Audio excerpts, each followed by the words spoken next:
Hello, hello, and it's Etteilla time. So, Aliette, we have these decks in front of us. So, the Etteilla, I believe there were 3 varieties, and there's the Grande Etteilla, and there's regular Etteilla, then there's even, I think there was even there is a Petit Etteilla, which is more like a Le Normand deck. So, these are the 4 that I have. This is the latest Anima Antiqua that came out this year. It was supposed to come out later. I don't know, their schedule's wacky this year. Usually they come out one and then the other. This one, it looks like they released 2 at the same time. So this is the latest one from Lo Scarabeo. This is the out-of-print deluxe edition that I got with this red is flocked, which is cool. They have not done that with any other deck. And when I looked at them, when I looked at these cards versus the cards in here, they are identical. So if you happen to have this, the cards are identical, but for this one, there is no numbered card. It was just a limited edition set, and it comes with this reproduction of the book. And it looks like, I mean, it's very pretty. It's all in French, so there's no English. And then there are 2 cards that are in this one that are not in the Anima Antiqua. And these are just telling you, it says, Jean-Baptiste Aliette, also known as Etteilla, wrote many essays on the occult lore of the 1700s. He told people's fortunes and made reading popular among a wide audience. His tarot, La Grande Etteilla, is not structural like a modern deck. It represents his occult practices, astrology, tarot theory, and the 4 elements. This version of the philological reproduction of this deck, printed at the end of the 19th century or at the beginning of the 20th century, includes a reversal. So I've talked about this deck before. I actually love this side loading. To me, it reminds me of like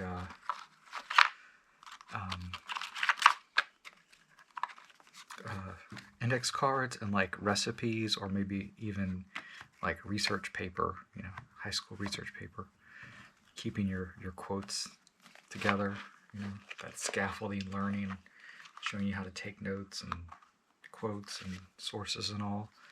So they have not done a box like this before. So this one is, I forgot when this was exclusive limited edition. It's a beautiful, actually beautiful box presentation. Then we have the one that's currently in print. This is also Lo Scarabeo. This is the Le Grand Jeu de l'Oracle des Dames, Paris 1870. And this is the Le Livre de Thoth, Tarot de Etteilla. And this one is, it's still in print, and it has a brown back. And this one, I believe, it's the Grande Etteilla. When you see this fancy flourishing, it's considered a Grande Etteilla. So we have this one. Then we have this one, which is still, you can get this one for a song and a dance. This is the Grimaud from I believe it's 1968 or 69. I bought this one. It's in good shape. Only thing I complained about was that it stunk. It smelled funky, but has it lessened? Maybe? Oh, I can still smell it. It's funky. And I've had people suggest lots of suggestions to get rid of the smell, and I haven't really done anything to decrease the smell. Oh,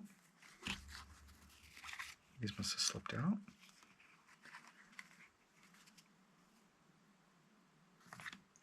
So this one, it says, with the compliments of BP Grimaud France, manufactured the card since 1790, distributed by U.S. Game Systems. So this is one that was made in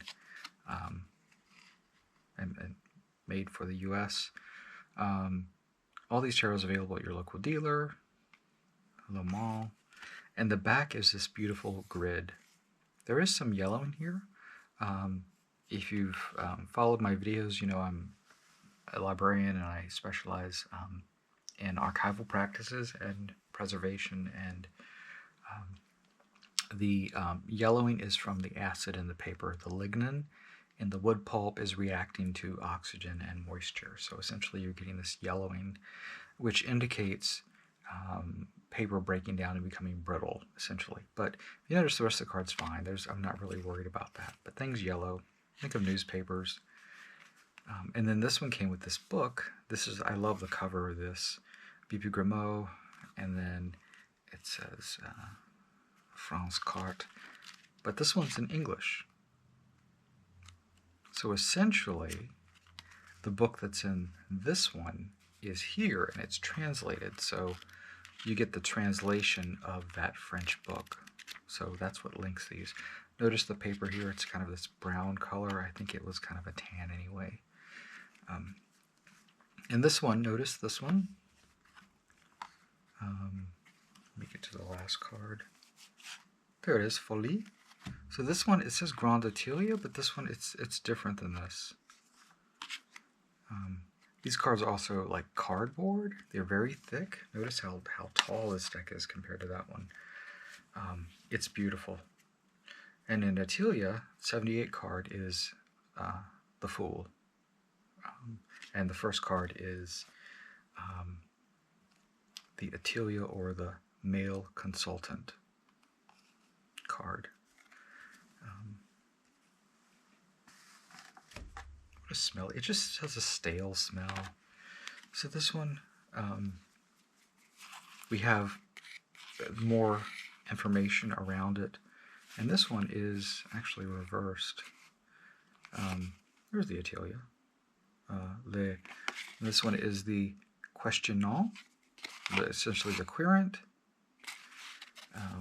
So these are both Etteilla. They just look different. So if I open this one up, this is the new one. So this one, to be honest, you know, I've been talking about the texture of the boxes. They always have this sort of lovely burl wood. This one is a little rubbery, not as rubbery as the last one I talked about, but maybe it is. I don't know. Maybe my fingers just, I'm not wearing lotion or anything. This one has a sort of a tomato ketchup red.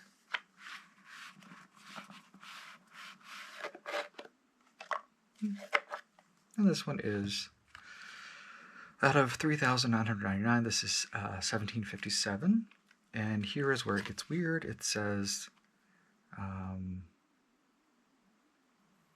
June 2026. It's May, so it came out early. The other one was even later, so yeah. So this one is, this usually tells you, digitized from public domain sources and private collections. They were optimized, but essentially they are the same as the earlier Etteilla from Lo Scarabeo Deluxe. Exactly. There is no difference that I can tell. If you can tell, you know. This one comes with the typical Anima Antiqua book, which doesn't really tell you too much. It says,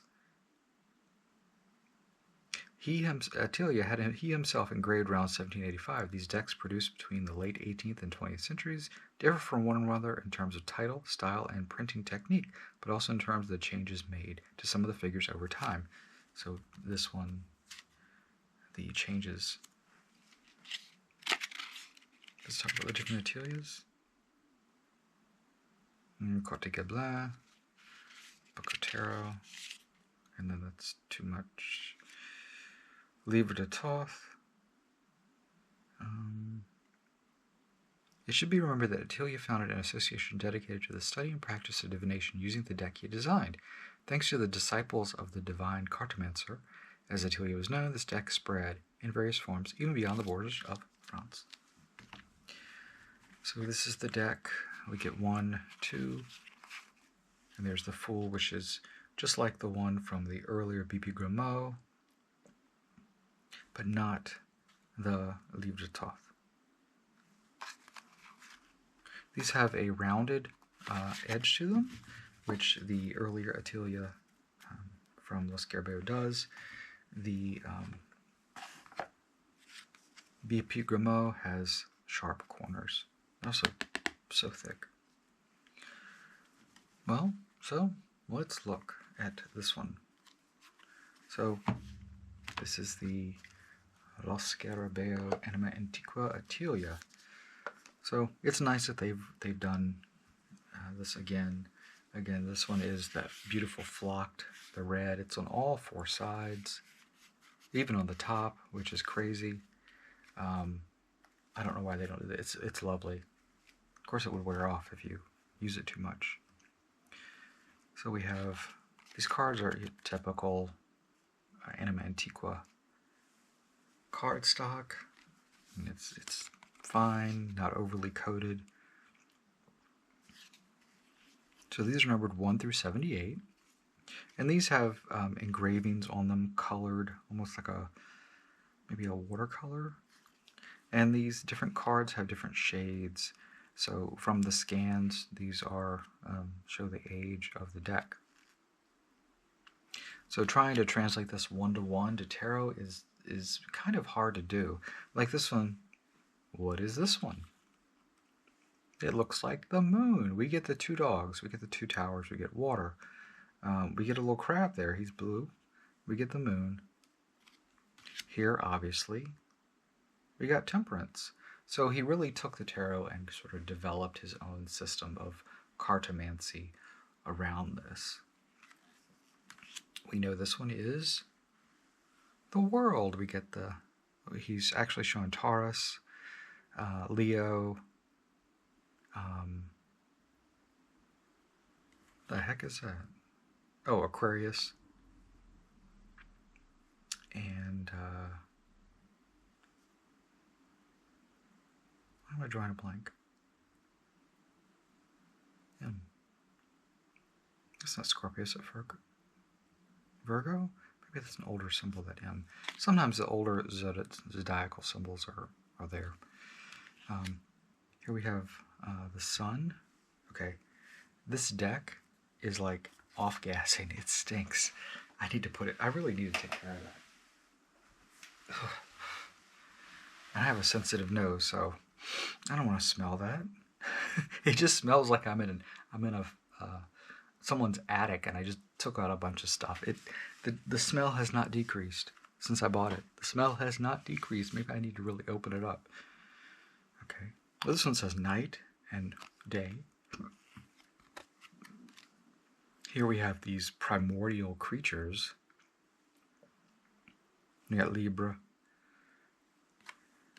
This one's kind of crazy. This one's a querent question, just like the first one. This is, I guess, the female querent. But look at that, this crazy kind of space age. Wow. We have this is Justice. I would have said, without looking at the title, it looks like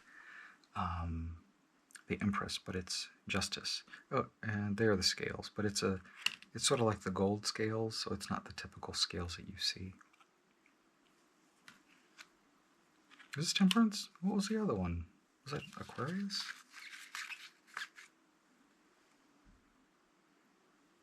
This is air. Maybe it's the star. Yeah, that could be the star. See, this one's the whole system is very different. By the way, the back is this beautiful spiral. It reminds me of like space. And this is exactly the same as the one.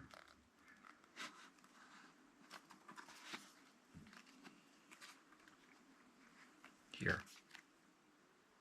I will say that this deck is glossier than this deck, so that is the difference. I forgot to mention that. Temperance. A force. So this will be strength. Prudence is its own card. And this one is actually the image that you see. Union, marriage, mariage. So the lovers, essentially. Force majeure, force majeure. Even reverse is force majeure. So we have here the diable. This one's the magician, maladie. Because he has the wand and the table. Jugement is judgment. Mortalité. Néant. I don't know what néant means. Mortalité. I do like the death card here. Oh, it's gonna be back here. There it is. Mortalité. Mortalité.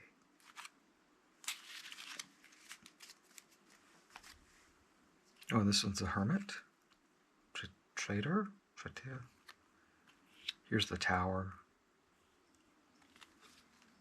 The Wheel of Fortune. Kind of crazy. Chariot. Saint Jean. Bonhomme, home de campagne. This would be the Emperor. Home bonnet Seville. Here's the Empress. Femme de campagne. Bonne femme. And here we have the, so this, I think, is that the, except for the Fool, the rest are the minor arcana.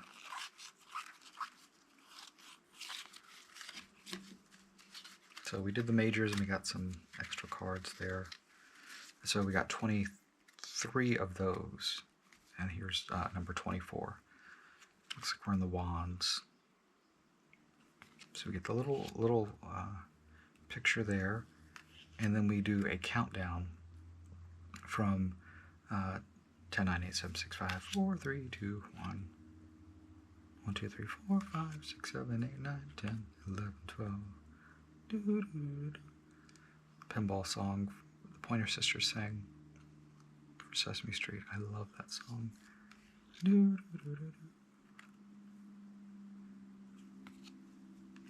mystique. So they're nails here that kind of make the symbols, and I don't know enough to talk about them. There's 4, 3, 2 has an image on it. And here's the ace, naissance.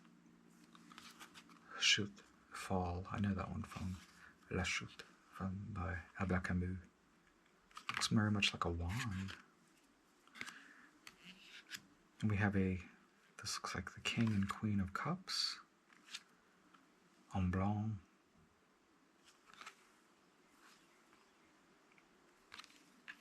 Queen. Arrivé.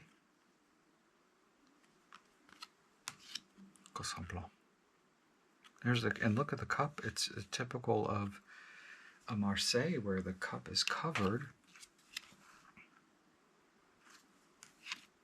And then we get the cups. 10, 9, counting down. 8, 7, 6, 5. And notice nothing's there. Which is just like, what? Why is, I don't know enough to, so we get that. Then we get, this is a alchemical symbol, usually a symbol of the aether, or the quintessence, the spirit. So we see the caduceus, the snakes making the Hermes staff, fire, and like, maybe blood. Table. Changement. And we get the king with the sword. Queen. Militaire. Knight. Page. Espion. Improve. And 10. 9, and there's nothing there. 7, 6, 5, 4, 3,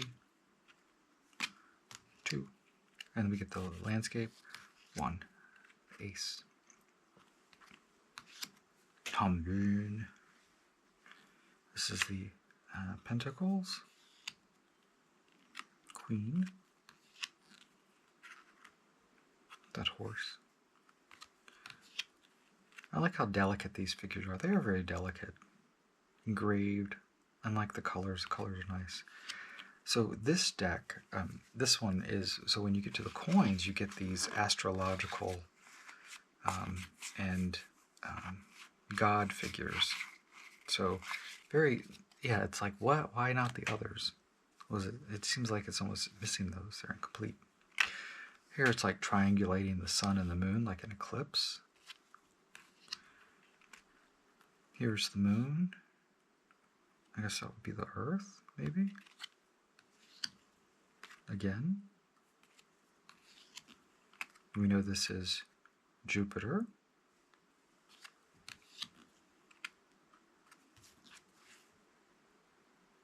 Saturn. Jupiter. This is Saturn. Kronos. Saturn with a scythe. And here's Jupiter. Jupiter always looks like a 4, and then we have Jupiter is like a Zeus figure, so he has the lightning bolts. Mars, Athena, but also Aries, but this is very much an Athena figure. The moon, Luna, but also Diana, or I'm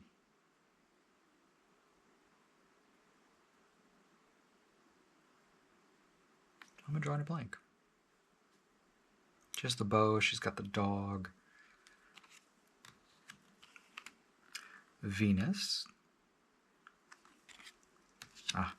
Hermes, Mercury. Here we get the fire there. And we have 77, which is, this is Apollo with the lyre and the sun there. Parfait, contentement. And then we have the Fool, Folie, with a leopard there and a bell. So yeah, that's the deck. Very an odd deck. I'm not too much of an Etteilla person.